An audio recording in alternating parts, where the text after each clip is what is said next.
En fait, ce n'est pas la première, d'autres ont précédé, mais dans le contexte actuel, la priorité était de répondre aux enquêteurs, de leur livrer des faits et de montrer que nous n'avons pas peur d'une enquête, y compris d'une enquête qui irait à la recherche des responsabilités de chacun des signataires du décret et du rapport de présentation. Car je le rappelle, les décrets concernés qui ont permis d'attribuer des permis pétroliers et gaziers aux sociétés de Franck Timis portent la signature du président de la République, puisqu'il s'agit d'un décret, la contre-signature du Premier ministre de l'époque, c'est-à-dire de ma personne, et surtout porte au niveau du rapport de présentation, qui est partie du décret, la signature de Ali Ngouille, à l'époque ministre en charge de l'énergie.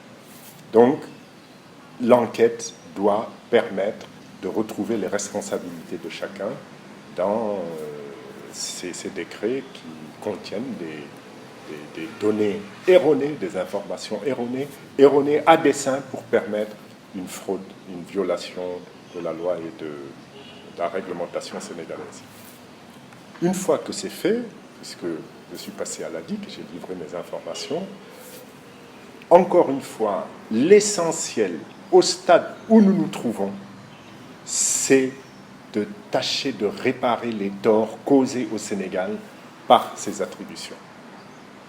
Et ce faisant, il est important que le président de la République reconnaisse qu'il y a violation de la loi, violation de la réglementation bancaire, de la réglementation sur le sénégalais, sur l'attribution des permis pétroliers et gaziers.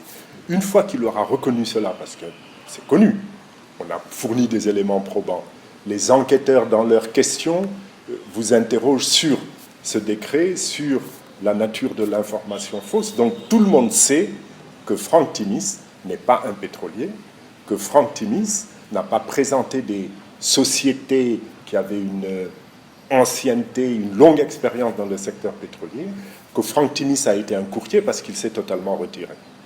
Maintenant, ce qu'il faut, c'est que cela soit reconnu par le président de la République, parce qu'il y a une personne qui décide par un décret. C'est le président de la République. Il y a une personne qui peut reconnaître qu'il l'a signé en étant trompé, c'est le président de la République. Mais ça n'est pas encore le cas, ça devient urgent. Pourquoi ça devient urgent? Dans la lettre que je lui ai adressée hier, lettre ouverte, je rappelle celle que je lui avais adressée il y a 3 ans. Et dans cette lettre, je disais, réagissons vite, parce que Franck Timis détient encore 30%. Il va les céder et on peut rattraper ça. Ces 30% ont été cédés à BP, mais ces 30% ont permis à Franck Timis d'encaisser 250 millions de dollars, 140 milliards de francs CFA. Et au-delà de ça, il y a sa part de royalties, donc sur 40 ans. Mais on voit bien que quand on tarde à prendre des mesures de correction, on fait perdre au Sénégal. Donc il est temps aujourd'hui que tout se sait, que le président de la République prenne une position, et à ce moment-là, on va tous contribuer à réparer les torts, sans remettre en question la poursuite de l'enquête, parce que l'essentiel aussi, c'est que la vérité. On reste dans ça. L'enquête se poursuit. Nous y avons contribué. Elle doit permettre de faire la lumière. Mais le Sénégal est en train de perdre de l'argent. Donc il faut donc des mesures de correction. Le Sénégal peut récupérer de l'argent si on fait vite. Il faut des mesures immédiates. Quand vous déclenchez une enquête sur une affaire qui doit durer 40 ans avec des royalties, etc., mais prenez dès le départ des mesures de correction. Un décret, ça se retire. Un décret, ça se retire, c'est un document administratif. Donc, que le président de la République prenne immédiatement des mesures correctrices, des mesures qui permettent d'arrêter l'hémorragie. Les milliards sont en train de partir. Le Sénégal est en train d'être privé, la nation sénégalaise est en train d'être privée de milliards et de milliards de francs CFA. Mais l'urgence appelle des mesures de correction et pas seulement une enquête. L'enquête doit se poursuivre pour établir les responsabilités, mais les mesures de correction également doivent être prises. Écoutez, ça, vraiment, il faudra le demander aux enquêteurs. Vous avez raison de le souligner.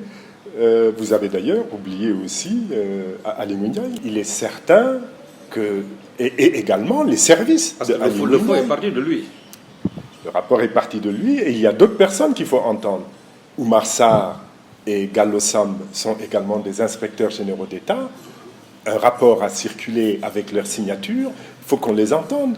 Nafingom Keïta, à l'époque, coordonnait l'activité de l'IGE, il faut qu'on l'entende. Toutes ces personnes ont des vérités à dire, mais je pense que l'enquête n'est pas terminée. En tout cas, pour nous, il était important qu'on dépose assez tôt, ne serait-ce que pour guider les enquêteurs, pour leur donner des informations qui vont sans doute chercher à faire confirmer. Pour l'instant, la DIC recueille de l'information. Par contre, votre question est importante, je constate d'ailleurs que vous connaissez bien le dossier, mais tous ces éléments-là ont été portés à la connaissance du président de la République en 2016, par l'ancien Premier ministre contre-signataire du décret. Il y a aussi une grosse question à poser. Pourquoi des enquêtes n'ont pas été déclenchées, comme je le demandais à l'époque, à ce moment-là? Il a fallu attendre cette enquête de la BBC, donc un caractère international donné à l'affaire, pour que les enquêtes soient déclenchées. Donc, il appartient à l'enquête et aux enquêteurs de comprendre également et d'expliquer pourquoi il n'y a pas eu déclenchement d'enquête après le courrier que j'ai adressé au président de la République, après celui que j'ai adressé au procureur de la République, parce qu'il faut le dire, nous sommes à la recherche de complicité. Les gens de l'APR disent Abdoul Mbaye est complice. Mais cherchons. Mais complice de quoi? Même quand ils disent il a contresigné, ils enfoncent une porte ouverte, je l'ai reconnu. Et c'est une manière de dire il est complice. Mais ils ne disent pas complice de quoi? Quel est le fait principal? Quand on est dans une enquête criminelle, quand on cherche à déterminer des coupables et des complices, on commence par identifier la nature des faits. Vous le disiez tout à l'heure, il y a faux. Qui est l'auteur du faux? Qui est complice du faux? Mais vous ne pouvez pas dire il n'y a pas faux parce que Abdoul Mbaye aussi a signé. Mais Abdoul Mbaye a signé, il a contre-signé. Quand il s'est rendu compte qu'il y avait faux, il a dit il y a faux, menons des enquêtes. Ils ont refusé. Ils ne le font que maintenant. Mais il y a un problème. C'est pourquoi, pour être très clair, nous considérons que le président de la République doit être poursuivi pour haute trahison. Il avait l'information, il ne l'a pas exploitée, il a laissé les intérêts du Sénégal et de la nation sénégalaise être piétinés par Franck Timis en complicité avec son frère qui était son employé. Il y a au moins ça. Et le ministre, Ali Ndiaye, doit répondre également de ses actes. C'est lui qui a apposé sa signature et son cachet en bas du rapport de présentation. Vous savez, dans notre témoignage à la DIC, nous avons attiré leur attention sur tout ce qui était fait pour empêcher la manifestation de la vérité. Parce que l'obstruction à la vérité, c'est également l'obstruction, dans le cadre d'une enquête, à la justice. Il y a des problèmes sur la publication des contrats, c'est pourtant le premier courrier que nous avons adressé au président de la République. Il y a des problèmes sur la présence dans le site du journal officiel des décrets 2012-596 et 2012-597. On ne peut pas les retrouver, mais qui cachent tout ça. Quelle est la mafia organisée au niveau du gouvernement du Sénégal qui organise cette opacité, cette obstruction à la manifestation de la vérité, après avoir organisé la violation de la loi et de la réglementation? C'est une entreprise mafieuse. Alors, et puis d'ailleurs, le noyau central, ou périphérique, on ne sait pas encore, qui est Franck Timis, c'est un mafieux. C'est connu, pris condamné par la police pour de la drogue, etc. Donc on est en face d'une mafia. Une mafia qui a agi aux dépens de la nation sénégalaise. Concernant Abdoul Mbaye, j'y reviens, à cause de cette contre-signature, de deux choses l'une. Ou il fait partie de la mafia, ou il n'en fait pas partie. Moi, je dis, je n'en fais pas partie. Eux disent, j'en fais partie. Mais puisque j'ai dévoilé ce qui se passe et qu'ils m'acceptent au moins le statut de repenti, et les repentis, ils sont écoutés. Et quand ils sont écoutés, on utilise leurs informations pour retrouver la vérité et punir les mafieux. Mais on ne va pas dire il est contre signature donc il doit se taire, il est contre signataire donc il doit se taire. Non. Il a révélé la vérité, que cette vérité serve à punir tous les coupables. Et si l'enquête prouve que Abdoul Mbaye faisait partie de la mafia, eh bien qu'il aille en prison. Très bonne question, mais il est prouvé, et je le démontre dans le témoignage que j'ai fait auprès de la DIC, aussi bien Cosmos que BP, qui disent avoir mené des due diligence, et qui de toute façon ne peuvent ignorer l'état dans lequel ils ont, la situation dans laquelle ils ont acquis les droits miniers appartenant à Petrotim, et à Timis Corporation surtout. Mais Cosmos et BP savaient l'origine, connaissaient l'origine des droits qu'ils achetaient. Et ils savent toujours que ces origines sont plus que douteuses, qu'il y a de graves anomalies, qu'il y a de la fraude. Ils le savent. Ils ont eu tous les dossiers, ils connaissent la loi sénégalaise. Donc ils ont agi en complicité avec la mafia. Et à partir de ce moment-là, ils doivent pouvoir accepter la remise en cause des signatures. Ils doivent pouvoir accepter de dédommager le Sénégal de tout ce dont il a été prouvé, donc de toutes ces sommes qui ont été versées à des tiers. Des actions ont déjà été engagées, elles vont être rafraîchies, renforcées, car effectivement, il ne faut pas... Bon, évidemment, je ne doute pas de la justice de mon pays, mais on a vu parfois dans quelle direction elle savait aller. Donc, concernant les responsabilités de BP et de Cosmos, il va être essentiel d'aller à un niveau international. Il est possible d'ailleurs, parce que vous savez, Cosmos et BP sont de vrais pétroliers. C'est Timis et son groupe mafieux ils ne sont pas des pétroliers, eux. Donc on peut continuer à travailler avec Cosmos et BP. Ça, c'est possible. Mais dans des conditions qui ne laissent pas les intérêts du peuple du Sénégal et en faisant obtenir au peuple du Sénégal réparation. Il y a plusieurs connexions. Vous savez, j'ai beaucoup lu sur l'organisation du crime économique autour du pétrole et du gaz dans des régimes faibles, dans des régimes corrompus, dans des pays sous-développés, des pays du tiers-monde. Et ce que j'en ai appris, c'est que vous avez des fraudes à plusieurs niveaux qui sont organisées. Vous avez une fraude au niveau de l'octroi du permis. On l'a vécu avec l'attribution de permis à un courtier tiers mafieux qui sert d'intermédiaire entre les décideurs et les bénéficiaires qui sont les pétroliers, donc les vrais opérateurs. Vous avez ensuite un système de royalties qui naît de cette transaction. BP l'a reconnu. Ils ont simplement dit que BBC exagère, mais c'est reconnu.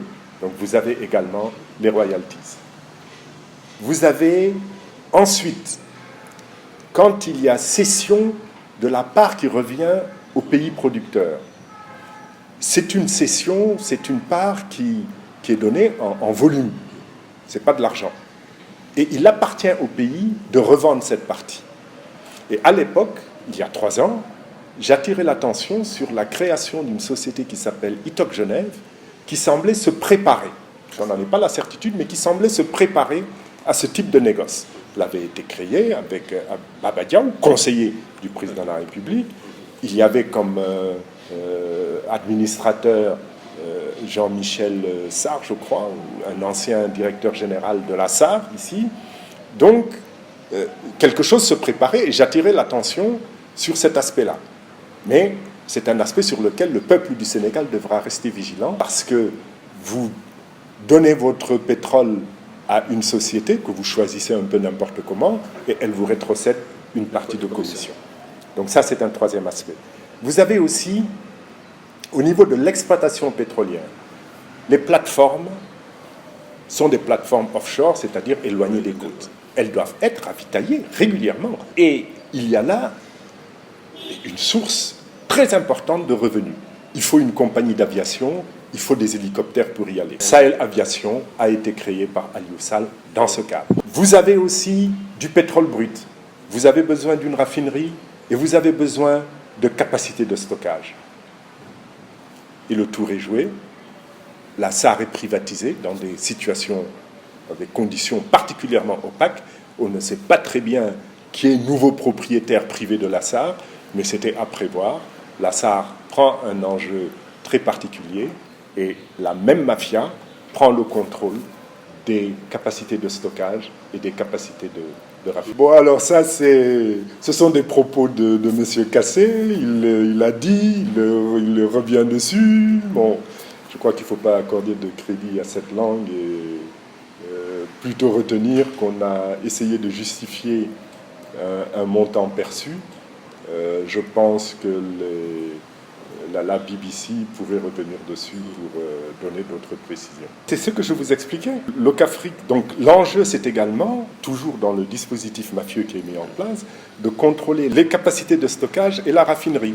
Donc, il y a un nouvel intérêt pour cette entité, pour cette structure, mais tout ça sera tiré au clair un jour ou l'autre. Il était important de se focaliser sur la question des permis. D'ailleurs, il faut savoir que ce ne sont pas les seuls permis qui ont été attribués dans des conditions nébuleuses, en violation de la loi et de la réglementation. Il y en a d'autres. Là était la priorité. Le temps permettra de revenir sur tout le reste. Écoutez, le mot de la fin, c'est que vraiment, les Sénégalais, de quelque bord qu'ils soient, qu'ils appartiennent à tel ou tel parti, qu'ils appartiennent à telle ou telle ethnie, qu'ils appartiennent à telle ou telle région.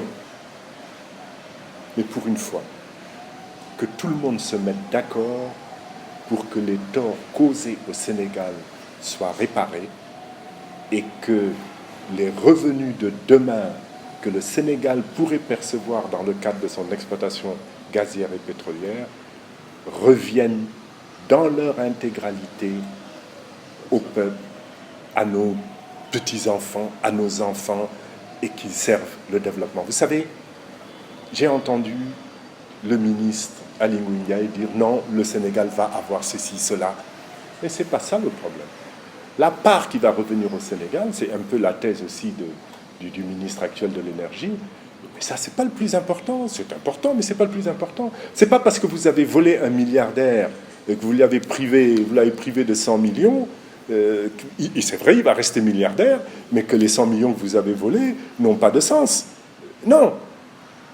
Tout ce qui doit revenir au peuple du Sénégal doit revenir au peuple du Sénégal, à la nation sénégalaise. Et je me bats pour ça. Rien ne pourra me détourner de cette démarche. Les attaques sur ma vie privée, les idioties sur les milliards du président Hissène Habré. Il faut savoir qu'il a déposé 250 millions en 1994 dans une banque que je dirigeais. Pas plus que ça, et ça peut être prouvé, ils n'ont qu'à porter plainte.